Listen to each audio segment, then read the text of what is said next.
চোর দেখতে গেছিলাম, চোর দেখে আসলাম।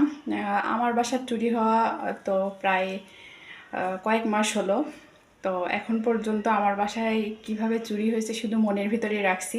নিজেই যা মানে সন্দেহবশত আর কাউকে বলা যায় না যে তুমি আমার বাসায় চুরি করেছো। তো আজকে আমার বাসায় যেমন সেম কায়দায় চুরি করছে, ঠিক পাশের বিল্ডিংয়ে সেম কায়দায় চুরি করতে এসে চোর ধরা পড়ে গেছে। চোর বাসার ভিতরে ছিল, ধরা পড়ে গেছে। বাইরে হচ্ছে বাসার যে আপু বাইরে থেকে লাগাই দিছে। চোর ধরে উত্তম মাধ্যম দিচ্ছে, তো চোর দেখে আসলাম। আর ভাবলাম যে দেখি তো আসলে আরও কিছু স্বীকার করে কিনা বা স্বীকারোক্তি দেয় কিনা।